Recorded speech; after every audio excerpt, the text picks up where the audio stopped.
Assalamualaikum warahmatullahi wabarakatuh.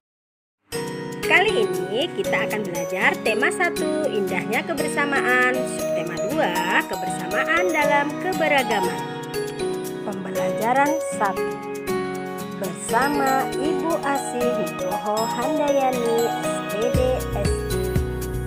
Ayo kita simak materi hari ini.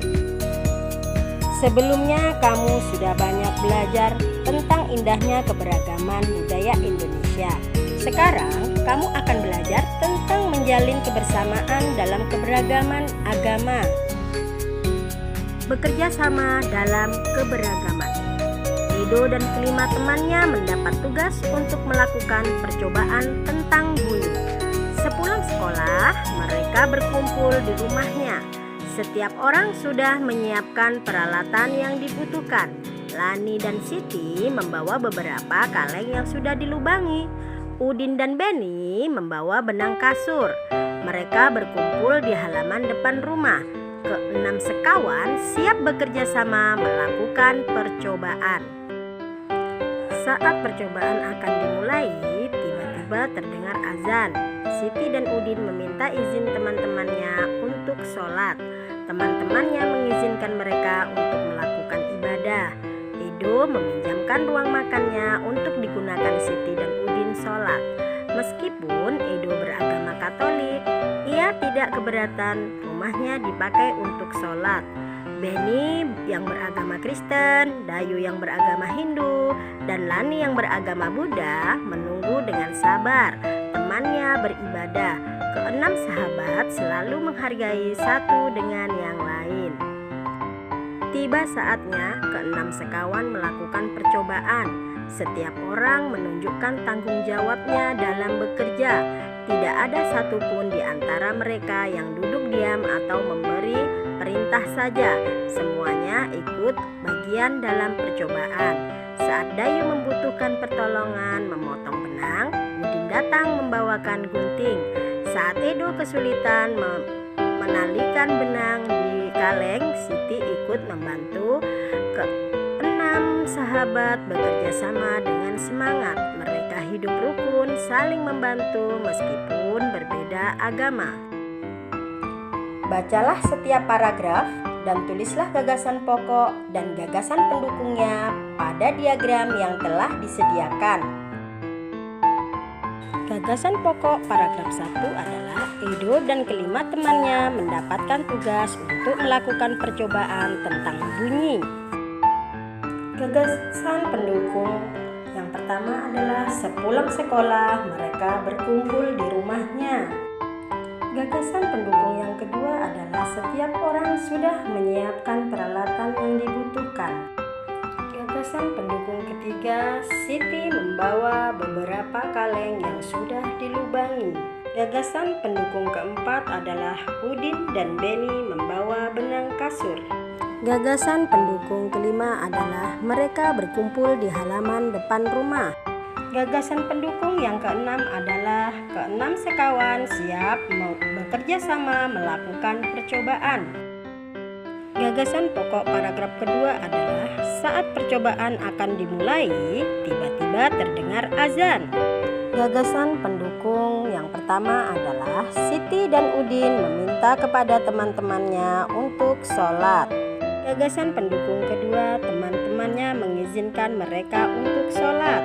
Gagasan pendukung yang ketiga, Edo meminjamkan ruang makannya untuk digunakan Siti dan Udin sholat. Gagasan pendukung yang keempat, meskipun Edo beragama Katolik, ia tidak keberatan rumahnya dipakai untuk sholat. Gagasan pendukung yang kelima, Beni yang beragama Kristen, Dayu yang beragama Hindu, dan Lani yang beragama Buddha sabar menunggu teman-temannya beribadah. Gagasan pendukung yang keenam adalah keenam sahabat itu selalu menghargai satu dengan yang lainnya.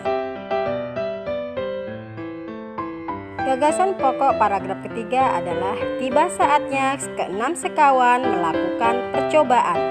Gagasan pendukung yang pertama, setiap orang menunjukkan tanggung jawabnya dalam bekerja. Gagasan pendukung yang kedua, tidak ada satupun di antara mereka yang duduk diam atau memberi peringatan saja.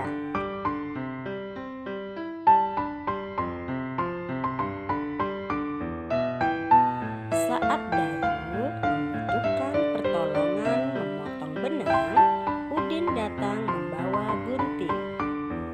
Gagasan pendukung yang kelima, saat Edo kesulitan memotong benang, Siti ikut membantu.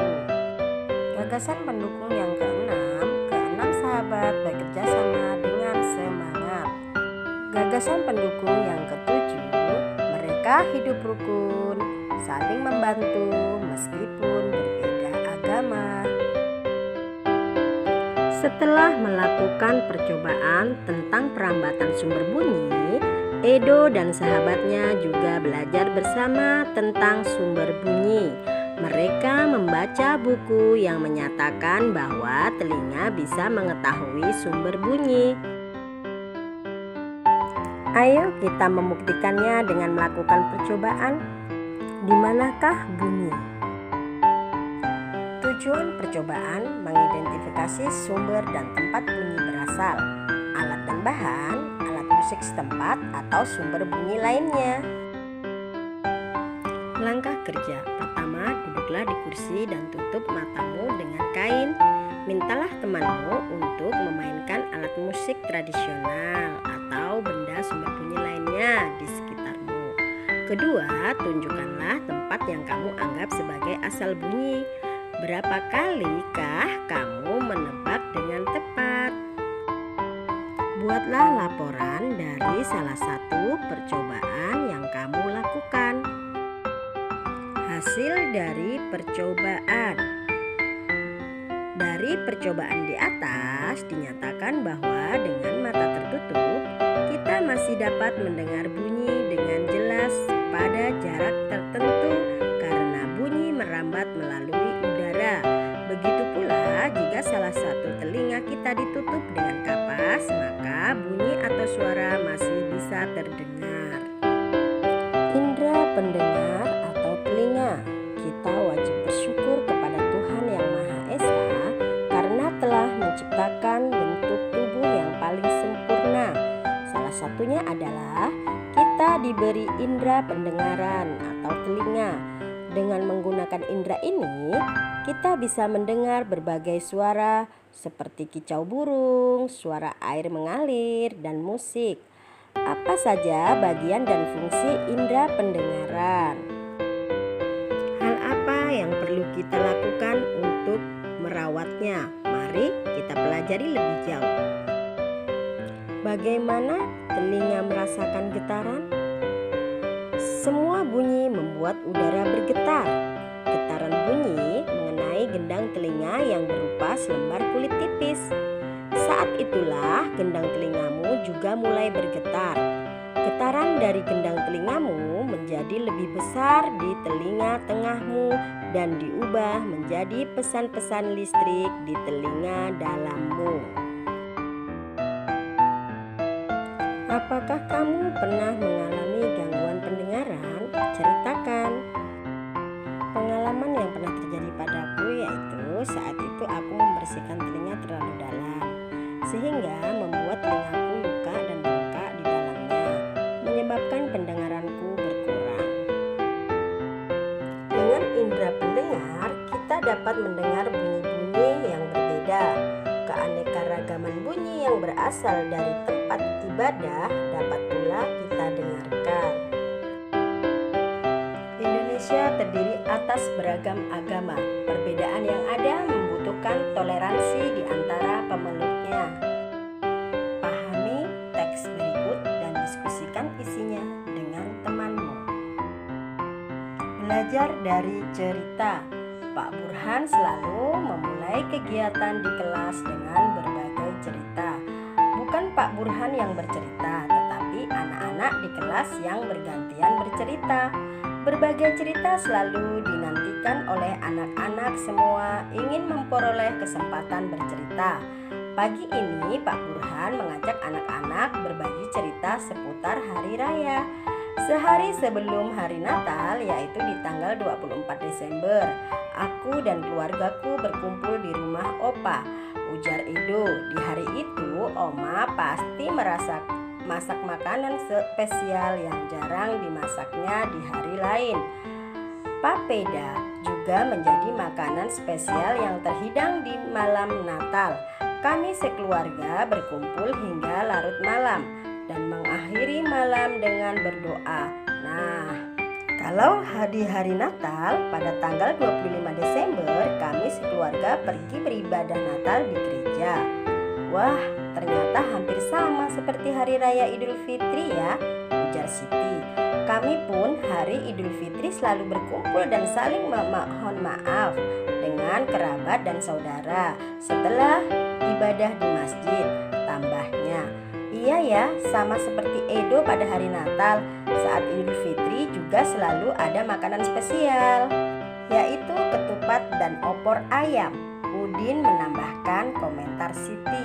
Di Bali menjelang Hari Raya Galungan, seluruh kampung selalu ramai, dihiasi oleh benjor atau janur yang tinggi. Kami sekeluarga lebih sering pulang ke Bali menjelang Hari Raya Galungan agar bisa berkumpul dengan sanak saudara di sana sebelum merayakan bersama. Keluarga melakukan kegiatan ibadah di pura pada pagi hari, kata Dayu. Ah, semua sudah bercerita. Aku juga mau bercerita, Pak. Boleh ya? Hari ini hanya yang berbagi cerita, pinta Lani. Pak Burhan dan teman-teman sekelas tertawa. Tentu saja boleh, Lani. Ayo, sekarang giliranmu bercerita, ujar Pak Burhan. Nah, kamu pasti belum pernah mendengar cerita tentang kebiasaan keluargaku di Hari Raya Waisak. Sebenarnya sih tidak banyak beda. Ibu dan nenekku biasanya juga membuat masakan spesial menjelang Hari Raya Waisak. Saat ini nenekku yang paling tua, jadi semua keluarga akan datang ke rumahku untuk berkumpul pada hari Waisak. Selain menyediakan makanan untuk keluarga pada hari tersebut, biasanya kami pun berbuat kebaikan bagi orang lain yang membutuhkan. Vihara rumah ibadah kami pun dipenuhi cahaya lilin dari umat yang hadir untuk menjalankan ritual ibadah di sana. Lani mengakhiri ceritanya. Berbagai cerita memang selalu menyenangkan. Kita bisa belajar dari banyak cerita, juga belajar dari teman-teman yang berbeda, ujar Pak Burhan. Menutup kegiatan pagi ini.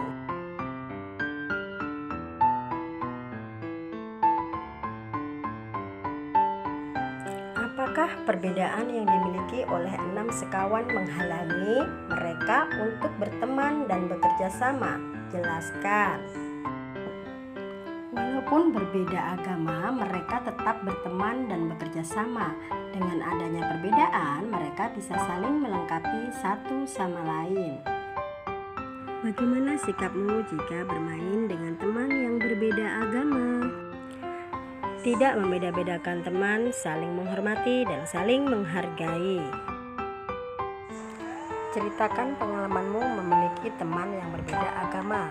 Perbedaan apa yang kamu ketahui? Bagaimana sikapmu terhadap perbedaan tersebut?